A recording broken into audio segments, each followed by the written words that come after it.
Good morning, friends. Takeover community. It's a nice morning today. I've got my Raven shirt on with the original old logo from the 90s. One of my favorites. If you know me, you know that I personally collect cards with that logo on them. Although I collect any Baltimore Ravens cards, to be honest.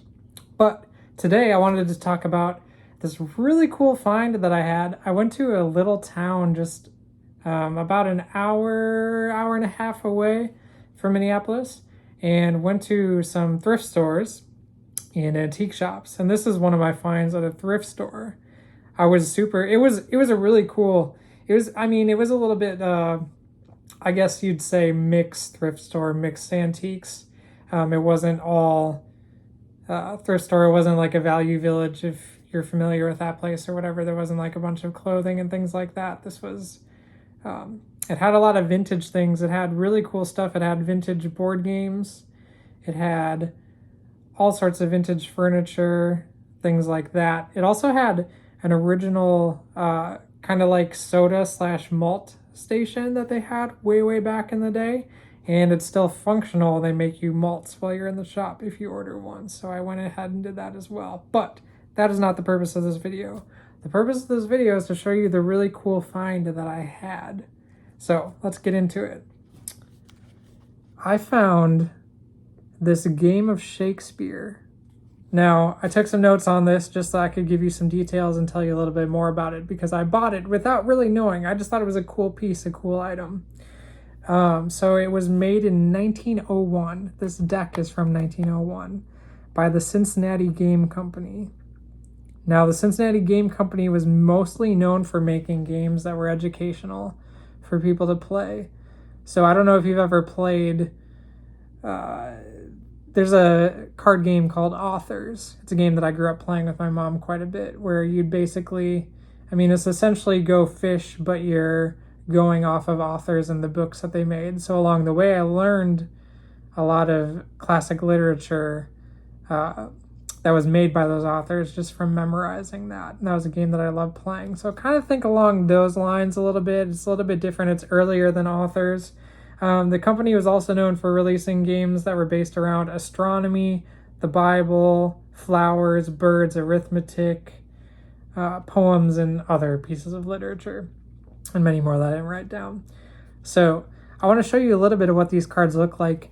The deck is pretty, you see it's taped up, it's beat up and whatnot, the box for it. But once again, this is from 1901. Come on, I've seen cards in worse condition from last year. So let's take a look at some of these.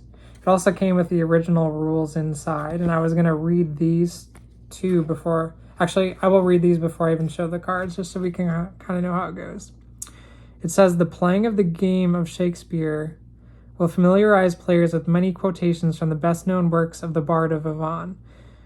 I probably said that wrong. What mere amusement is desired and the educational feature not cared for, you can follow rules 2 or 3 to make the game a little more simple. Rule number 1 for the first iteration of how to play the game. Deal 6 cards to each player and place the balance of the pack face down on the center of the table.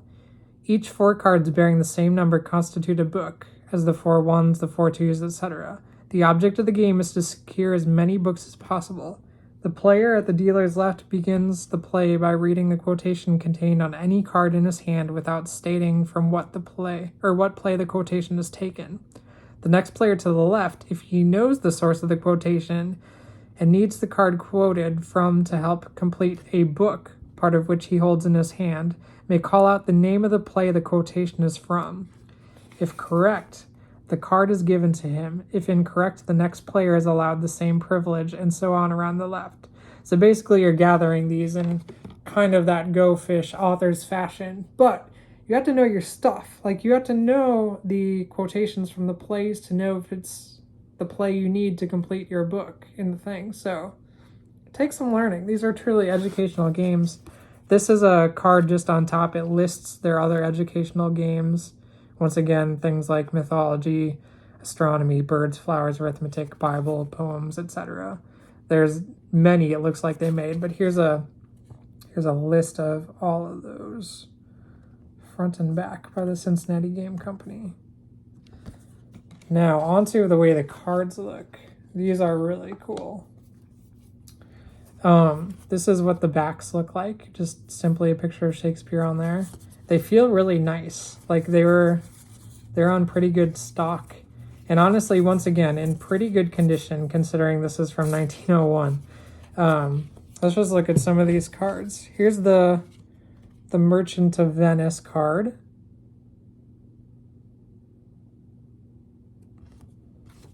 We've got King Lear. Some well-known pieces and works. Another King Lear card. We've got the Tempest. I just love the artwork on them, honestly. Like front and back. Just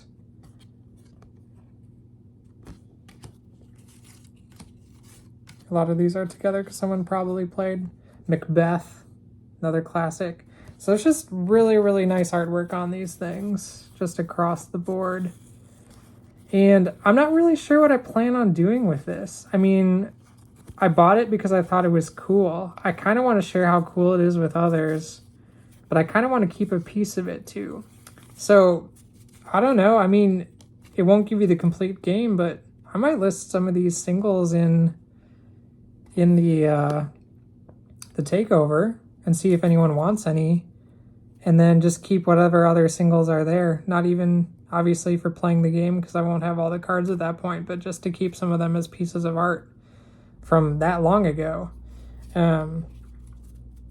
So you may or may not see these appearing. I don't know. I might sell the whole thing to someone. I might keep it. Who knows? But I really, really, really enjoyed this find.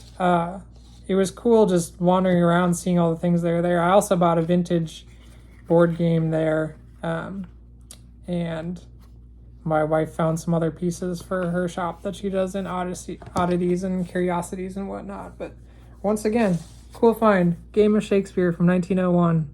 Who would have thought I'd just find it on a shelf in there and for such a decent price? Like, paid $30 for it. So it was an awesome find. I love it. It's cool even to just, keep for a little bit, even if I do move on from it in the future. It's really fun to do and to have looked up, and I hope to find some more things that I can find and look up the history on and share these videos. But anyways, I won't keep babbling on and on. Love you guys. Peace. Thanks for tuning in.